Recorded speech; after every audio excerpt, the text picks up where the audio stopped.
Hello दोस्तों, क्या हाल है आप लोगों के। आई होप आप लोग बढ़िया होंगे। मैस्तान ऑफिशियल में आपका फिर से बहुत बहुत स्वागत है। तो दोस्तों, काफ़ी सारे बच्चों को जो है वो पहले से इंतज़ार था इस वैकेंसी का डी ट्रिपल एस बी में। अब जो है असिस्टेंट प्राइमरी टीचर जो है उनकी वैकेंसी आउट हो चुकी है। तो ऑफिशियल नोटिस है ये असिस्टेंट प्राइमरी टीचर का। और इसमें सबसे बड़ी बात ये होती है कि सर एलिजिबिलिटी क्या है ना, ये बता दीजिए कितनी वैकेंसीज़ हैं और हम तैयारी में क्या क्या चीज़ें करें, है ना, जो हमारा सब कुछ हो जाए। तो देखिए, सब चीज़ों के ऊपर हम बात करने वाले हैं कि कितनी वैकेंसीज़ हैं, एलिजिबिलिटी क्या है, बीएड वाले भर सकते हैं या नहीं भर सकते हैं, कौन कौन अप्लाई कर सकते हैं, बीएलएड वाले भर सकते हैं क्या, बीटीसी वाले भर सकते हैं क्या, जेबीटी वाले भर सकते हैं क्या, है ना। तो स्पेशल एजुकेशन वाले भर सकते हैं या नहीं भर सकते। तो कई बार क्या होता है कि कुछ चीज़ें हैं जो आपको पता होती, कुछ चीज़ें नहीं भी पता होती। तो सब चीज़ों का जवाब हम इस वीडियो में देने वाले हैं। तो चलिए बिना किसी देरी के स्टार्ट करते हैं। तो ये आज ही नोटिफिकेशन आया है, अभी मतलब कुछ समय पहले, है ना। आज की ही डेट लिखी हुई है 10 तारीख। और इसमें ये बोला गया है कि जब जो आपका असिस्टेंट टीचर है प्राइमरी के, उनके जो एप्लीकेशन डेट है, तो ओपनिंग डेट जो है वो 17 तारीख दे रखी है आपको, 17/9/2025, यानी 17 सितंबर 2025 से 12 बजे के बाद में, दिन में 12 बजे के बाद में जो है आप एप्लीकेशन जो है वो फिल कर सकते हो उसके फॉर्म को।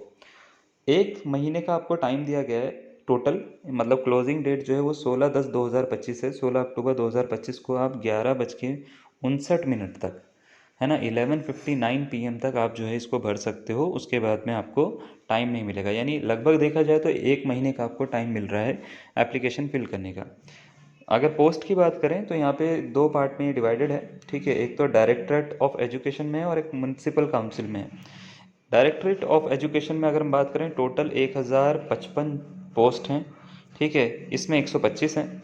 और इसमें देखो ये आपको दिख जाएगा, यूआर की 434 है और इसकी 68 है, ये 278 है, ये ओबीसी की, और यहाँ पे 28 है। टोटल अगर हम बात करें यूआर की 508 दिखती है हमारे को। इसकी दिखाते हैं तो ओबीसी की जो है वो 306 है। एससी की अगर हम देखते हैं तो एससी की 166 है। एसटी की जो है वो कितनी है, 69 है। ईडब्ल्यूएस की 137 है। टोटल जो है 1180 है। पीडब्ल्यूडी की जो है बच्चे वो कितनी है, वो 61 है, ठीक है। तो ये तो है पोस्ट के बारे में। अब बात ये आती है कि सर एलिजिबिलिटी क्या है यहाँ पे। एलिजिबिलिटी देखो, अगर आपने मान लेते हैं जेबीटी है आपका, ठीक है, या अगर आपका मान लेते हैं बीएलएड है, ठीक है, बीएलएड है, बीएल एड है, ठीक है। यहाँ पे लिखा नहीं जा रहा मेरे से स्क्रीन पे, कोई बात नहीं।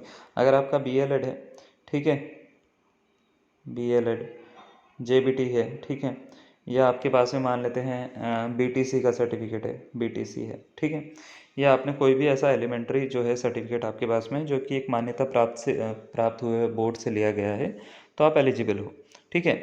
अगर हम बात करें तो इसमें बस आपको एक चीज़ का ध्यान रखना है, वो परसेंटेज का क्या ध्यान रखना है। आपके 50% मार्क्स जैसे अगर सीनियर सेकेंडरी में है और आपका 2 साल का एलिमेंट्री डिप्लोमा कोर्स आपने कर रखा है, तो आप एलिजिबल हैं। अगर आपका मान लेते हैं 45% है, तो आपका एनसीटीई से रिकॉग्नाइज कोई डिप्लोमा कोर्स आपने करा हो तो आप एलिजिबल हैं। ऐसे ही 50% में एक आता है 4 साल का बीएलएड आता है, ठीक है। अगर आपका वो है तो भी आप एलिजिबल हैं। इसमें एक चीज़ बहुत अच्छी है कि इसमें इस बार आपको एक चीज़ और भी देखने को मिलेगी। स्पेशल एजुकेशन से अगर आपने करा है, ठीक है, अगर आपने मान लेते हैं स्पेशल एजुकेशन से आपके पास में क्या है, डिप्लोमा है, 2 साल का आपके पास में 50% मार्क्स के पास में, है ना, तो भी आप एलिजिबल हैं। अगर आपका ग्रेजुएशन के बाद में जो 2 साल का होता है ना, वो डिप्लोमा है एलिमेंट्री एजुकेशन में, तो भी आप क्या हैं, एलिजिबल हैं। इसी के साथ साथ आपका सीटेट क्वालिफाई होना ज़रूरी है। सीटेट का जो फर्स्ट पेपर होता है वो आपका क्वालिफाई होना ज़रूरी है। इस बार का तो सीटेट अभी हुआ नहीं है ना। तो जो 2025 वाले बच्चे हैं उनको चांस मिलेगा नहीं मिलेगा उसके ऊपर अभी कुछ बात नहीं है, ठीक है। तो ये जो है सीटेट आपका क्वालिफाई होना चाहिए। अगर आपका क्वालिफाई है तो बहुत अच्छी बात है, आप एलिजिबल होंगे इसके लिए, ठीक है। इसी के साथ साथ आपको इन चारों में से एक लैंग्वेज की जो है मतलब नॉलेज होनी चाहिए। हिंदी, उर्दू, पंजाबी या इंग्लिश, इनमें से किसी भी एक लैंग्वेज को आपने जो है वो सेकेंडरी लेवल तक पढ़ा हो। अगर आप S C S T O B C या फिजिकली हैंडीकैप्ड में आते हैं तो आपको 5% का रिलैक्सेशन तक मिल सकता है, ठीक है। फिर अगर हम बात करें पे स्केल की, तो पे स्केल इसका वही है, देखो 35,400 से 1,12,400 तक जाती है इसकी। और 6 लेवल की है ये, ठीक है, ग्रुप बी के उसमें आती है।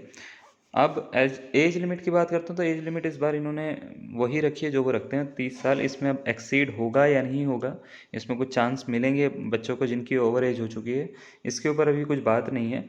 बट अभी के लिए आप ये मान के चलिए 30 साल आपकी एज आपको दी गई है, ठीक है। तो यहाँ पे देख भी रखा है, देखो यहाँ पे लिख भी रखा है कि ETE अगर आपका है 2 साल का, JBT है, डाइट है, BLED है, तो आप जो हैं वो, है ना, एलिजिबल हो उसके लिए। क्लियर है। तो अब इसमें सबसे पहली चीज़ ये आती है अप्लाई कैसे करना है। अप्लाई करने के लिए एप्लीकेशन लिंक जो है वो DSSB की वेबसाइट पे दे दिया जाएगा।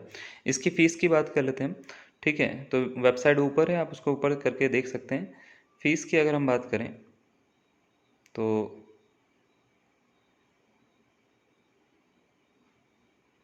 जो इसकी फ़ीस है तो वही यहाँ पे लिखी हुई है 100 रुपीज़ आपकी फ़ीस इन्होंने बोल रखी है कि 100 रुपीज़ इसकी फ़ीस जो होगी वो आपसे ली जाएगी, ठीक है। एग्ज़ाम का पैटर्न जो है वो 2 घंटे का एग्ज़ाम है, ठीक है। 1 ईयर का अगर हम बात करें, ये किसके लिए है, ये है टीचिंग और टेक्निकल का एग्ज़ाम है, ठीक है। तो आप इसमें पूरा पैटर्न यहाँ पे देख सकते हैं, पैटर्न ये लिखा हुआ है, ठीक है, सेक्शन के साथ में। और अगर आप चाहें तो इसकी PDF जो है हमारे ग्रुप से डाउनलोड कर लीजिएगा। इसमें नेगेटिव मार्किंग भी दे रखी है उन्होंने, 0.25 की नेगेटिव मार्किंग है आपकी, ठीक है ना, पूरे एग्ज़ाम की। तो आप इसको PDF को डाउनलोड कर लीजिएगा, सारी की सारी इन्फॉर्मेशन आपको, ठीक है, किस तरीके से करना है, क्या क्या करना है, आप इसको टोटल पढ़ सकते हो। तो आई होप आपको ये सब कुछ समझ में आ गया होगा। इसी के साथ हमारे साथ में बने रहिए। आज के लिए इतना ही, धन्यवाद।